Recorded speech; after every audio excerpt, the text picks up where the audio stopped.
Hello students, আমাদের চ্যানেলে তোমাদের সকলকেই স্বাগতম। আজকের ক্লাসে আমরা ক্লাস 5 এর রায় ও মার্টিন 2024 প্রশ্নবিচিত্রার পরিবেশ ও বিজ্ঞানের থার্ড ইউনিট টেস্টের 16 নম্বর স্কুলের প্রশ্নোত্তরগুলি করব। পরিবেশ ও বিজ্ঞানের আগের স্কুলের প্রশ্নোত্তরগুলি তোমরা যদি দেখে না থাকো, তাহলে অবশ্যই আমাদের চ্যানেলে গিয়ে দেখে নিও। নিচে ডিসক্রিপশনে লিঙ্ক আমি দিয়ে রাখলাম।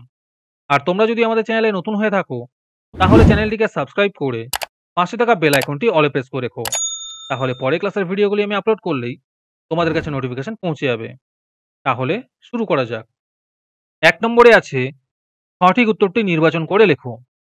১ নম্বর প্রশ্ন হলো ট্রাম চলে, এর উত্তর হবে বিদ্যুৎ শক্তির সাহায্যে। ২ নম্বর প্রশ্ন হলো কোন দেশে প্রথম কাগজ তৈরি হয়, এর উত্তর হবে চীন দেশে।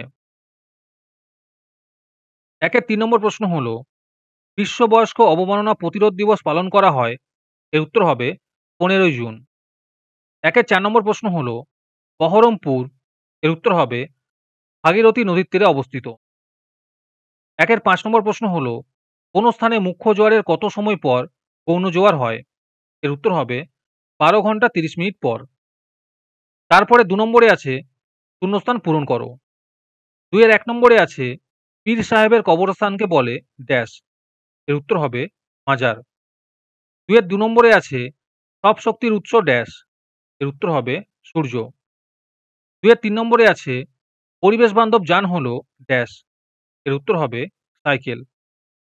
৪ নম্বরে আছে ছোট গির্জাকে বলে ড্যাশ, এর উত্তর হবে চার্চ।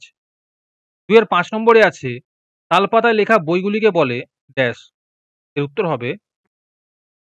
৬ নম্বরে আছে সূর্যের পর সবচেয়ে কাছের নক্ষত্র হলো ড্যাশ, এর উত্তর হবে প্রক্সিমা সেন্টাউরি। তারপরে ৩ নম্বরে আছে বাম স্তম্ভের সঙ্গে ডান স্তম্ভ মিলিয়ে লেখো। ১ নম্বরে আছে ডানকুনি, এর উত্তর হবে দুগ্ধ সংরক্ষণ কেন্দ্র।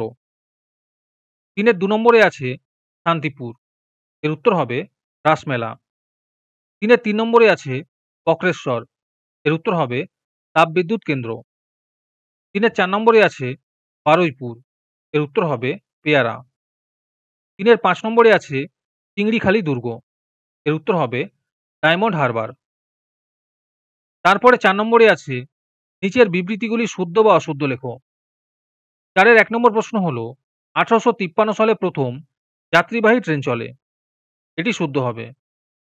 ২ নম্বর প্রশ্ন হলো ২০০৪ সালে আমফান ঝড় হয়েছিল, এটি অশুদ্ধ হবে। ৩ নম্বর প্রশ্ন হলো ২০০৯ সালে আয়লা ঝড় হয়, এটি শুদ্ধ হবে। ৪ নম্বর প্রশ্ন হলো ১৯৯৪ সালে বৃহস্পতি গ্রহের ওপর ধূমকেতু পড়েছিল, এটি শুদ্ধ হবে। ৫ নম্বর প্রশ্ন হলো ১৮৬০ সালে ব্রিটিশ কর্তৃক বক্সার দুর্গ দখল হয়, এটি শুদ্ধ হবে। তোমাদের মধ্যে থেকে যে কোনো ২০ জন আজকের ক্লাসের পিডিএফটি একেবারে বিনামূল্যে নিতে পারো। তার জন্য তোমাদের এই ভিডিওটিকে লাইক, শেয়ার, সাবস্ক্রাইব এবং কমেন্টের মধ্যে #ফ্রি পিডিএফ লিখতে হবে। এই ভিডিওতে যখন ৫০টি লাইক এবং ৫০টি সাবস্ক্রাইব হয়ে যাবে, তারপরেই আমি ভিডিওর কমেন্টের মধ্যে থেকে র্যান্ডমলি যে কোনো ২০ জনের সাথে যোগাযোগ করে ফ্রি পিডিএফটি দিয়ে দেব। আর বাকিরা এই পিডিএফটিকে ৩ টাকা দিয়ে আমাদের হোয়াটসঅ্যাপ নাম্বার 7501121499 যোগাযোগ করে নিতে পারো। আর তোমরা যদি আমাদের হোয়াটসঅ্যাপ চ্যানেলে জয়েন হতে চাও, তাহলে ডিসক্রিপশনে লিঙ্ক দিয়ে রাখলাম, সেখান থেকে তোমরা আমাদের হোয়াটসঅ্যাপ চ্যানেলে জয়েন হতে পারো। তারপরে ৫ নম্বরে আছে নিচের প্রশ্নগুলির এক কথায় উত্তর দাও। যে কোনো ৫টি করতে হবে। ৫-এর ১ নম্বর প্রশ্ন হলো তরল সোনা কাকে বলে, এর উত্তর হবে পেট্রোলিয়ামকে। ৫-এর ২ নম্বর প্রশ্ন হলো ঝালং কোথায় অবস্থিত, এর উত্তর হবে ভুটানে। ৫-এর ৩ নম্বর প্রশ্ন হলো উদ্ভিদের একটি বর্জ্য পদার্থের নাম লেখো, এর উত্তর হবে গদ। ৫-এর ৪ নম্বর প্রশ্ন হলো পানসি কি, এর উত্তর হবে পানসি হলো লম্বাটে ধরনের হালকা ডিঙি নৌকার মতো জলযান। এতে পাল খাটানো থাকে। পালে হাওয়া লাগলে এগুলি খুব জোরে যেতে পারে। ৫-এর ৫ নম্বর প্রশ্ন হলো উপভোক্তা কাকে বলে, এর উত্তর হবে টাকার বিনিময়ে যারা পরিষেবা গ্রহণ করে বা ভোগ করে তাদের উপভোক্তা বলে। ৫-এর ৬ নম্বর প্রশ্ন হলো জেব্রা ক্রসিং কি, এর উত্তর হবে ট্রাফিক সিগন্যালের সামনে থাকা রাস্তায় সাদা কালো রং করা অংশ হলো জেব্রা ক্রসিং। সিগন্যালে সবুজ রঙে মানুষের ছবি জ্বলে উঠলে এই জেব্রা ক্রসিং এর উপর দিয়ে হেঁটে রাস্তা পার হতে হয়।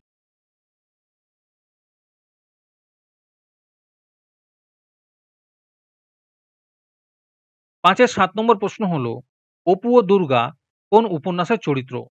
এর উত্তর হবে পথের পাঁচালী। তারপরে ৬ নম্বরে আছে, নিচের প্রশ্নগুলির উত্তর দাও। যে কোনো ৬টি করতে হবে। এই প্রশ্নোত্তরগুলি আমি তোমাদের দেখিয়ে দিচ্ছি। তোমরা দেখে, দেখে নোট ডাউন করে নিও। ৬ এর ১ নম্বর প্রশ্ন হলো, খনিজ তেলের উপজাত দ্রব্যগুলির নাম লেখো। ৬ এর ২ নম্বর প্রশ্ন হলো, ধোঁয়াতে কি, কি বিষাক্ত গ্যাস থাকে? ৬ এর ৩ নম্বর প্রশ্ন হলো, জীবাশ্ম জ্বালানি কাকে বলে? উদাহরণ দাও। ৬ এর ৪ নম্বর প্রশ্ন হলো, অপ্রচলিত শক্তি কাকে বলে? উদাহরণ দাও। ৬ এর ৫ নম্বর প্রশ্ন হলো, হরপাবান কাকে বলে? ৬ এর ৬ নম্বর প্রশ্ন হলো, কোন, কোন তিথিতে চন্দ্রগ্রহণ ও সূর্যগ্রহণ হয়? ৬ এর ৭ নম্বর প্রশ্ন হলো, নদীমাতৃক সভ্যতা কাকে বলে? উদাহরণ দাও। ৬ এর ৮ নম্বর প্রশ্ন হলো, খরা কোটাল ও মরা কোটাল কাকে বলে?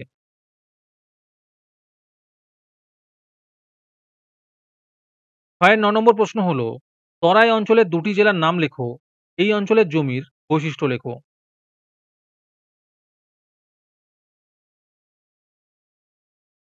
তারপরে ৭ নম্বরে আছে, নিচের প্রশ্নগুলির উত্তর দাও। যেকোনো ৪ টি করতে হবে। ৭ এর ১ নম্বর প্রশ্ন হলো, চিত্রসহ চন্দ্রগ্রহণ বর্ণনা করো।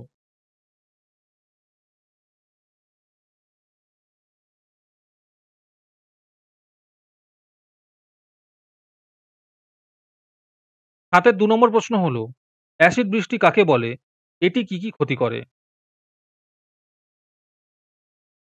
৭ এর ৩ নম্বর প্রশ্ন হলো, জোয়ার ভাটার কারণ ও ফলাফল লেখো। ৭ এর ৪ নম্বর প্রশ্ন হলো, চিত্রসহ জলচক্র বর্ণনা করো।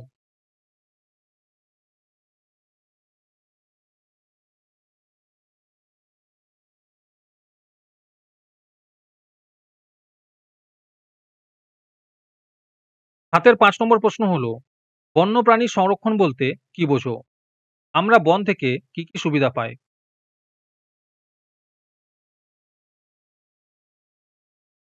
৭ এর ৬ নম্বর প্রশ্ন হলো, আবহাওয়ার উপাদানগুলি লেখো। আর তার সাথে আছে, দূষণমুক্ত পরিবেশ গড়তে কি করা উচিত?